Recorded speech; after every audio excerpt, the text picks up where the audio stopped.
unpacking a genuinely fascinating thought experiment straight from our source material.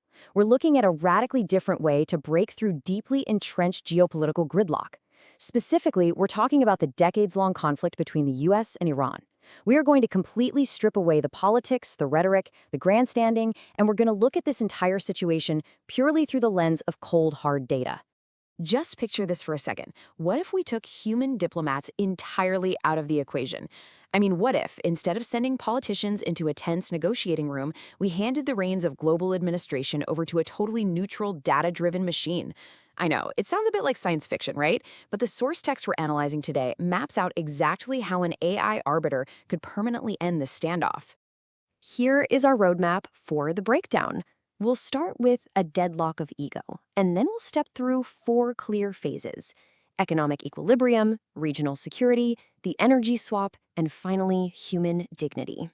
Okay, starting with Section 1, a deadlock of ego. We're pitting human diplomacy against AI. Our source highlights a massive paradigm shift here. Think about human diplomacy for a minute. It so often gets trapped in these cunning loops, bogged down by the need for political survival, national pride, and really deep historical grievances. But the AI framework, it offers a stark alternative. It's a logical, completely unbribable system that replaces the desperate need for geopolitical dominance with systemic optimization and data-driven neutral necessity.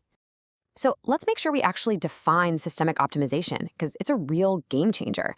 Under this model, we stop treating international relations like some giant, high-stakes game of chess where someone has to win. Instead, we treat it like a massive mathematical equation that simply needs to be balanced. We silence the fiery political speeches and focus 100% on what populations actually need to survive and thrive. Moving on to Phase 1, economic equilibrium. Let's look at how this overhauls sanctions. According to the source, the sweeping economic punishments we use today mostly fail to change state behavior, but they absolutely crush everyday citizens. The algorithm fixes this using a dynamic trade framework. Step 1, you have these tamper-proof automated sensors that verify precise nuclear non-proliferation points are being hit. Step 2, the absolute second that objective data is confirmed, the system instantaneously unlocks specific global banking channels and frozen assets. It's just a direct, instant mathematical reaction. What's amazing about this dynamic approach is that it completely bypasses political posturing. Because the trade-off is automated by math, neither US nor Iranian leadership has to back down or look weak to the folks back home. There are no awkward photo ops where one side looks defeated. The machine just executes the trade-off based on verifiable data. All right, Phase 2, regional security, or as the source brilliantly calls it, the math of mutual security. To pull off this mutual security, the AI system runs a colossal regional simulation. It's ingesting millions of data points across the Middle East. We're talking geographic data, military parameters, resource needs. The whole goal is to calculate a hyper-exact blueprint for defensive stability. It makes sure that Iran, Saudi Arabia, Israel, and all the neighbors possess exactly what they need for territorial defense. Nothing more and absolutely nothing less. Through neutral algorithmic verification, think satellite imagery and autonomous border monitoring, the AI essentially acts as an unbribable border guard. It locks in defensive survival upon compliance, sure, but at the exact same time, it systematically chokes off offensive forces. It blocks the logistics, the financing, and the supply routes you need for proxy wars. So it mathematically starves offense while guaranteeing defense. That brings us to Phase 3. The energy swap. This is a fascinating climate transition trade-off.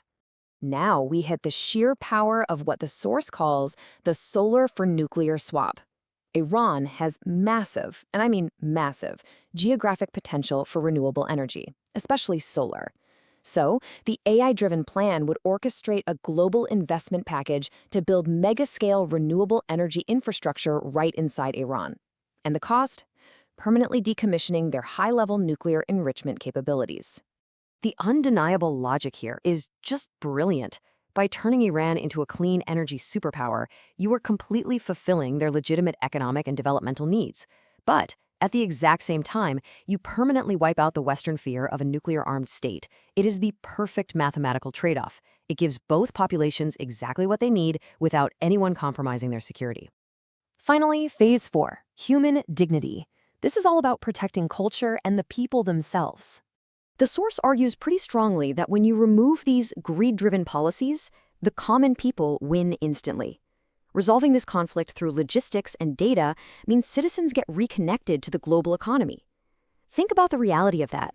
Scholars, artists, software engineers, they finally get the freedom to collaborate globally. They can create and build without that suffocating shadow of a Cold War hanging over every single move they make. Now, you might be thinking this all sounds a bit too robotic, but the system isn't completely devoid of a human touch. I absolutely have to read this quote straight from the source. The final execution would require a human-in-the-loop check to ensure that cultural traditions, historical sites, and national identity are treated with absolute respect. This is such a crucial safeguard, guys. It guarantees that while the math moving the resources around is totally cold and impartial, human heritage and dignity are actively protected. Let's summarize the big picture here. Under human management, the source notes that this conflict is just a perpetual deadlock of ego and distrust. But shift that to an AI framework, and suddenly it's just treated as an inefficient distribution of energy, security, and capital. When a system is entirely focused on what populations need to prosper instead of what politicians need to stay in power, the conflict literally loses its logical reason to exist. And that pretty much wraps up our explainer for today. But I want to leave you with this really profound, provocative question to chew on. If a machine treats conflict as an inefficient distribution of resources, why do human leaders treat it as a logical necessity? It's a pretty stark reminder of the massive gap between political ego and true problem solving, isn't it? Thank you so much for joining me today to break down this amazing